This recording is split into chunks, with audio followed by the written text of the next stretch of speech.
The mahogany doors of Harrison Global's main boardroom swung open as my father strode in, followed by our uncle Marcus and my cousin Bradley. I kept my eyes fixed on my laptop screen, maintaining my carefully crafted image as the family's tech support. 10 years of playing this role had taught me patience. James, are the presentation slides ready? Dad barely glanced in my direction as he adjusted his Brioni tie. At 65, Richard Harrison still commanded attention, his silver hair and commanding presence unchanged by time. Yes, sir. Everything's set up. I nodded, using the submissive tone they'd grown accustomed to. The same tone that had let me sit in every major meeting for the past decade, invisible but watching. The other board members filed in, mix of family members and long-term executives who'd helped build Harrison Global from a small manufacturing company into a $4.2 billion conglomerate. My brother Michael was notably absent, still recovering from his accident 6 months ago. Let's begin. Dad took his seat at the head of the table. First order of business: succession planning. I felt my phone vibrate in my pocket. A message from my private banking team in Singapore. Final share transfer complete. You now control 76% of Harrison Global through various shell corporations. As you all know, Dad continued, my son Michael's accident has complicated matters. He was meant to take over as CEO next quarter, but given his condition, Bradley, my cousin, couldn't hide his smirk. At 35, he'd always resented that Michael was chosen as successor instead of him. I knew he'd been maneuvering behind the scenes, especially since Michael's accident. Richard, Uncle Marcus leaned forward. Perhaps it's time to consider external options. The shareholders are getting nervous. I suppressed a smile. If they only knew who those nervous shareholders really were. I agree. Dad sighed, looking older than his years. Which brings us to today's announcement. The board has received an offer from Quantum Ventures to acquire Harrison Global. The room erupted in murmurs. Quantum Ventures was my creation, a labyrinth of holding companies that led back to me through dozens of offshore accounts and shell corporations. The offer is generous, Bradley added eagerly. 30% above market value. We'd all make a fortune. And what about Michael? I spoke up, my voice carefully neutral. He owns 15% of the company. Dad waved dismissively. Medical bills are expensive. He'll need the money for his care anyway. Better to sell now than watch the company decline under weak leadership. Weak leadership, I repeated softly. Is that what we're calling it now? James, Dad's tone carried a warning. You handle IT. Leave the business decisions to those qualified to make them. I opened my briefcase, removing a thick folder. Actually, Dad, I think it's time we discussed qualifications. Bradley laughed. What's this? Did you finally figure out how to upgrade the email system? Not exactly. I started distributing documents around the table. These are ownership records for Harrison Global, updated as of this morning. Dad frowned, scanning the papers. What is this nonsense? Over the past 3 years, I've been quietly acquiring shares through various entities. As of today, I control 76% of Harrison Global. I pulled up the company structure on the presentation screen. Quantum Ventures, that's me. Those nervous shareholders, also me. The color drained from Bradley's face. Uncle Marcus started coughing. Impossible, Dad whispered. You don't have that kind of money. Remember that stupid cryptocurrency investment I made 10 years ago? The one you all mocked me for? Turns out $50,000 in Bitcoin goes a long way. I stood up, straightening my jacket. But that's not the interesting part. The interesting part is what I found while going through the company records. I clicked to the next slide, showing financial transactions dating back 5 years. Like how Michael's accident wasn't really an accident. The brake lines on his car were tampered with, and Bradley here authorized the payment to make it happen. Bradley jumped up. You're lying. The transaction records say otherwise, as do the security cameras from the parking garage. I played a short clip showing Bradley meeting with a mechanic late at night. Did you really think I wouldn't check the cameras? I installed the security system, remember? Dad's face had turned ashen. James, you don't understand. Oh, I understand perfectly. Michael was too honest. He was going to expose the embezzlement scheme you, Uncle Marcus and Bradley had been running. Millions siphoned off through fake consultancy fees. I pulled up more documents. So you arranged his accident, planning to sell the company before anyone could discover the truth. You can't prove any of this. Uncle Marcus sputtered. I have proof of everything. Every transaction, every meeting, every deleted email. I smiled. Being the invisible IT guy has its advantages. People tend to forget you can see everything that happens on the company servers. The boardroom doors opened again, and two police officers entered, followed by Michael in his wheelchair. His injuries had healed, but he'd never walk again. Perfect timing. I nodded to them. Officers, these documents detail the conspiracy to attempt murder and financial fraud. I believe you'll find everything you need for arrests. As the officers began reading rights and applying handcuffs, Michael wheeled over to me. You knew, all this time? I suspected after I found the first traces of their embezzlement. But I needed proof, and I needed control of the company to protect it. I squeezed his shoulder. I couldn't warn you without tipping them off. I'm sorry, don't be. You saved the company, and you got justice. Michael looked at our father being led away in handcuffs. Though I never imagined it would end like this. It's not ending, I corrected him. It's beginning. The company needs two strong leaders to clean up this mess and restore its reputation. I handed him a folder. How about it, brother? Co-CEOs. Michael opened the folder, containing a new company structure with both our names at the top. His eyes welled up. They always underestimated you. Everyone did. That was their mistake. I turned to address the remaining board members, who sat in shocked silence. Now, shall we discuss the real future of Harrison Global? The next few hours were a blur of legal statements, press releases, and restructuring plans. By evening, when Michael and I finally left the office, the news had broken worldwide. Harrison Global's dramatic shakeup, the arrests, the new leadership. In my office, I poured 2 glasses of scotch, handing one to Michael. To new beginnings. To justice, he added. And to the brother who never gave up. I sat down, finally allowing myself to relax. It's not over yet. There will be trials, publicity, reorganization. But we'll handle it together, Michael said firmly. No more shadows, no more secrets, no more secrets.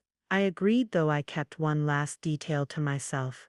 The real reason I'd started buying company shares 3 years ago. I'd overheard Dad and Bradley discussing their initial plan to sideline Michael way back then. Everything since, the careful accumulation of shares, the creation of shell companies, the monitoring of their communications, had been building to this moment. They'd called me the family failure, the tech geek who couldn't understand real business. They'd relegated me to setting up PowerPoint presentations and fixing printer jams. And all along, I'd been building the case that would save both my brother and our family's legacy. I looked out at the city skyline, thinking of tomorrow's challenges. The company would need restructuring, employees would need reassurance, and the press would be hungry for details. But for the first time in years, everything was in the open. The truth had finally come to light. James, Michael's voice pulled me from my thoughts.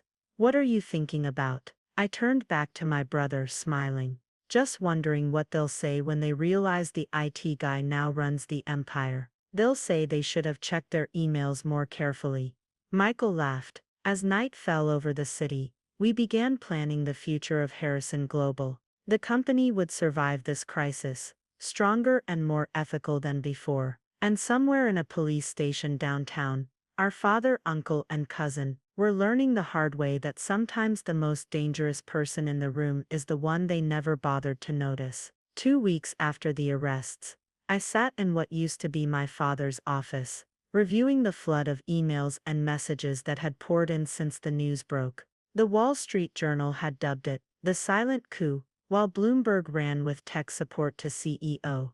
The Harrison Global revelation. A knock at the door interrupted my thoughts. Come in. Sandra Martinez, our chief legal officer, entered with a stack of documents. One of the few executives I'd trusted with my plans. She'd been instrumental in building the case against my father and the others. The prosecutors want to meet tomorrow, she said, placing the files on my desk.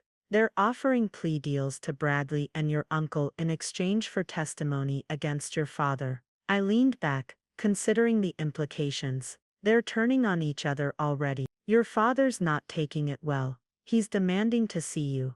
Of course he is. I picked up a photo from my desk. An old family portrait from happier times. How's the shareholder situation? Stabilizing. Once we explained how you prevented a massive fraud and potentially saved the company from collapse, most major investors pledged their support. Your brother's public statement helped too. Michael had given an emotional interview yesterday, describing how his younger brother had spent years secretly protecting both him and the company. The story had resonated with the public, turning what could have been a devastating scandal into something almost inspirational. What about the employees? Morale is actually improving. Your announcement about raising minimum salaries and expanding benefits helped. Plus, everyone loves the story of the underestimated IT guy who saved the day. I nodded, then pulled up our financial projections and the contracts we were worried about. Most clients are staying. Your father's connections mattered less than the quality of our work. Though, she hesitated. What is it? Your cousin Bradley's wife is talking to the press, claims you orchestrated everything to steal the company. I couldn't help but laugh. She's not entirely wrong. I did orchestrate everything to expose their crimes and protect the company. Still, we should prepare for more accusations. Our father has friends in high places. Had friends, I corrected. Amazing how quickly they disappear when fraud charges are involved. My phone buzzed a message from Michael. Emergency at the Shanghai office. Need you on video call. Keep me updated on the plea deals. I told Sandra. And send someone to hear what Dad has to say. I'm not ready to face him yet. After she left, I connected to the video call. Michael's face appeared on screen, looking concerned. We have a problem, he said without preamble. Remember those overseas accounts Dad used for the embezzlement? They're being emptied. I pulled up our banking monitors. Sure enough, millions were being transferred through a complex web of offshore accounts. Bradley's wife. She must have access codes. Can we stop it? Better. I typed rapidly, activating protocols I'd prepared years ago. We can trace it. Every transfer, every account. How long have you had these systems in place? Since I first suspected something was wrong. Dad and the others thought our IT infrastructure was outdated. They never realized I'd built one of the most sophisticated financial tracking systems in the industry. We watched as the transfers hit our tripwires. Each movement automatically documented and reported to authorities. Within hours, accounts were frozen, and Bradley's wife was added to the growing list of arrestees. Later that evening, I visited Michael at his house. And his wife Emma was helping him with physical therapy when I arrived. You should have seen the look on Bradley's face when they brought his wife in. Michael said, working through his exercises. Apparently she thought she could run with the money while he took the fall. Family loyalty at its finest, Emma commented dryly. I settled into an armchair, loosening my tie. Speaking of family, Dad's lawyers reached out again. They want a private meeting. What are you going to do? I think it's time. I pulled out my phone, showing them a series of documents. There's something I haven't told you about the company acquisition. Michael paused his exercises. More secrets. The last one, I promise. Remember that cryptocurrency investment I mentioned? It wasn't just Bitcoin. I developed a trading algorithm that made millions in the crypto boom. But more importantly, I found something in Dad's old records. I pulled up an ancient document on my phone. Mom's shares. Dad claimed she sold them before she died, but she didn't. He forged her signature and stole them. That's what started my investigation. Michael's face darkened. He stole from Mom. It gets worse. I think he drove her away deliberately, forced her to leave so he could take control. The timing of certain transactions suggests that son of a. Michael slammed his fist on his wheelchair armrest. Does he know you know? Not yet. I'm saving that for our meeting. I stood up, pacing the room. All these years he thought I was weak because I took after Mom, more interested in computers than corporate politics. He never realized that's exactly what made me dangerous. Emma brought us coffee, her expression concerned. Be careful, James. Your father's desperate now. I know. That's why I've arranged to meet him at the office, with security present and every camera running. I checked my watch. Speaking of which, I should go. Board meeting in the morning. Michael caught my arm as I passed. Thank you for everything. We're family, I said simply. The real kind, not whatever game Dad was playing. Driving back to the office, I thought about tomorrow's meeting with our father. 10 years of playing the submissive son, of being underestimated and ignored, had led to this moment. The empire he'd built through deception would now become something better under his son's leadership. My phone rang. Sandra again. They found more evidence in the Shanghai office. Decades of fraud, all documented. Your father was never as clever as he thought. I finished. Send everything to the prosecutors. No deals, no mercy. Understood. Oh, and James, the employees are organizing something for you. A celebration of sorts. I smiled, remembering all the times I'd fixed their computers, listened to their problems, become their trusted confidant, while everyone else ignored them.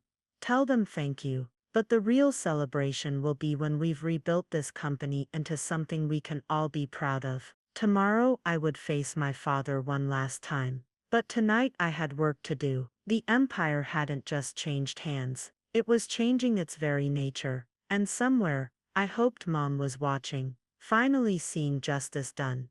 The morning I was scheduled to meet my father dawned gray and stormy, fitting weather for what was to come. I arrived at the prison's private meeting room early, setting up my laptop and documents with methodical precision. The guard had just finished his security check when they brought him in. Richard Harrison, once the commanding presence of Harrison Global, now wore standard prison orange. 2 weeks of incarceration had aged him visibly, but his eyes still carried that calculating look I knew so well. James. He took his seat across the table, finally decided to face me. I've been busy cleaning up your mess. I kept my voice neutral, professional. The prosecutors sent over their final offer this morning. 30 years. He scoffed. They can't prove half of what they claim. Actually, they can prove all of it, and more. I opened my laptop, turning it to face him. See, while you were all focused on the obvious crimes, Michael's accident, the embezzlement, the fraud, you forgot about Mom. His face twitched, just slightly. What about her? I found her original shares, Dad. The ones you forged transfers for after she abandoned us. Except she didn't abandon us, did she? You forced her out. You don't know what you're talking about. 23 years ago, Mom discovered your initial frauds. She threatened to expose you. So you gave her a choice, leave without us or face destruction. You had evidence planted, making it look like she was embezzling. You threatened to have her arrested if she didn't sign away her shares and disappear. His hands clenched. You can't prove any of this. Wrong again. I played an audio file, his own voice from an old recording threatening Mom. You forgot that Mom helped design the company's first computer system. She taught me everything about it, including where she hid her emergency recordings. She's dead now. None of this matters. She's not dead. I savored his shock. She's been living in Vancouver. We've been in contact for the past 5 years, building the case against you. She'll be at your trial. He lunged across the table, but the guards were faster. As they restrained him, I remained seated, calm. You ungrateful little. He sputtered. Ungrateful. I stood slowly. You took my mother away. You tried to kill my brother. You built this company on lies and fraud, and you called me the failure. Everything I did was for the family. No. Everything you did was for yourself. But now the family, what's left of it, will make things right.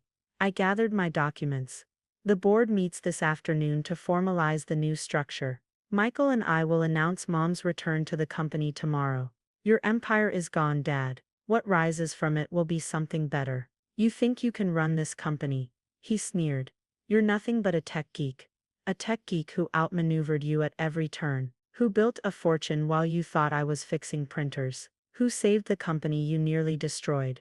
I paused at the door. By the way, those millions you hid in the Cayman Islands. Already frozen. Amazing what good coding skills can track down. His face purpled. I'll appeal. I'll fight this. Good luck. Every judge in the circuit knows about your attempts to bribe their clerks last week. Amazing how sloppy desperation makes people. Back at the office, Michael was waiting in my room. How did it go?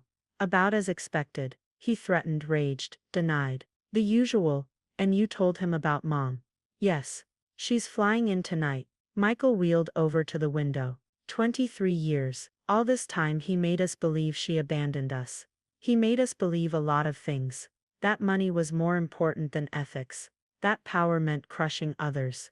That family was about control, not love. And now? Now we show everyone a different way. I pulled up our presentation for the board. Starting with this afternoon's announcement. The board meeting was packed. Directors, executives, and key shareholders all present. Michael and I took our places at the head of the table, united. Ladies and gentlemen, I began. Today marks a new chapter for Harrison Global. We're announcing several changes. The presentation outlined our plans, ethical business practices, employee profit sharing, environmental initiatives, and a new charitable foundation headed by our mother. By the end, even the most skeptical directors were nodding approval. That evening, I drove to the airport to pick up Mom. 23 years had left their mark, but her eyes still sparkled with the same intelligence I remembered. My brilliant boy, she hugged me tight.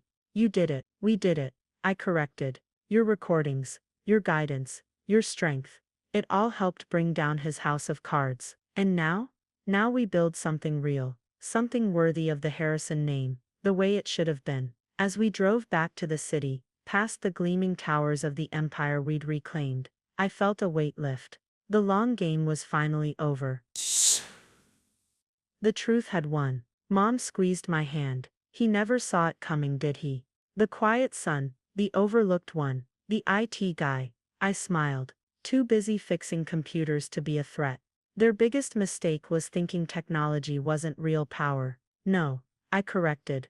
Their biggest mistake was believing that fear was stronger than love. Tomorrow would bring new challenges, but tonight, for the first time in decades, our family was healing. The empire hadn't just changed hands.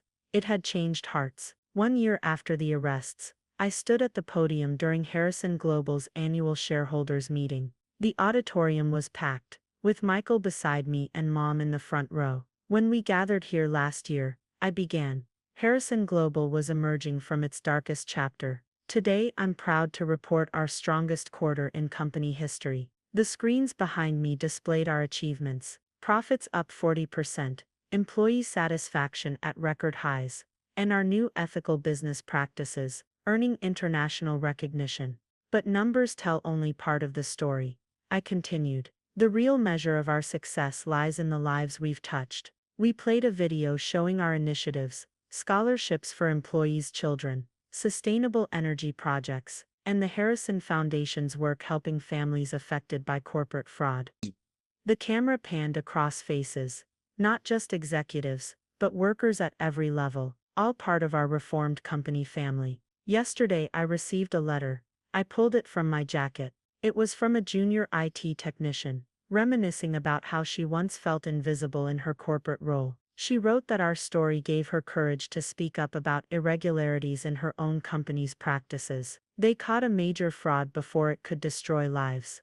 Michael wheeled forward to join me. Harrison Global isn't just a company anymore. It's a blueprint for change, a proof that doing right can also mean doing well. The applause was interrupted by breaking news alerts on everyone's phones. The final verdicts were in: my father sentenced to 35 years, Uncle Marcus to 20, and Bradley to 15. Justice, at last, complete. Later that evening we gathered in my office. Mom, Michael, Emma, and me. The city lights sparkled below, as we shared a quiet celebration. Did you ever imagine this? Michael asked, raising his glass. When you started your secret buying spree, I imagined justice, I replied. But this is better. We're not just running a company, we're changing how business can be done. Mom touched the old family photo on my desk. Your father never understood that real power isn't about control. It's about lifting others up. Speaking of which, Emma handed me a tablet. The employee stock ownership program numbers just came in. Over 90% participation. I smiled. Owners take better care of things than servants. Dad never got that either. The intercom buzzed. My assistant with an urgent message. A major tech company wanted to partner on our new ethical AI initiative. More growth, more chance to spread our model of business. The IT guy done good. Michael grinned. The IT guy remembered what matters. I corrected, looking at our small but real family. And he had help. As night fell over the city, I thought about legacy, not the empty empire of fear my father built, but the lasting change we were creating. Every ethical decision, every life improved, every wrong made right. That was the true Harrison legacy. Mom caught my expression, still planning 10 steps ahead. Always, I admitted, but now it's about building up, not taking down. The lights of Harrison Global's headquarters shone bright against the dark sky, a beacon of what business could be. Somewhere in a prison cell, my father might be plotting revenge, but his time was over. The future belonged to those who understood that real strength comes from integrity, not intimidation. To the next chapter, Michael raised his glass. To family, Mom added. To doing what's right, Emma chimed in. I looked at these people who had stood by me, who had helped truth triumph over power. To all of it, I said, and to remembering that sometimes the biggest changes start with the smallest acts of courage. Outside my office, Harrison Global hummed with life, its halls filled with people who now shared in its success. The empire hadn't just been saved, it had been transformed. And that was the greatest victory of all. The end.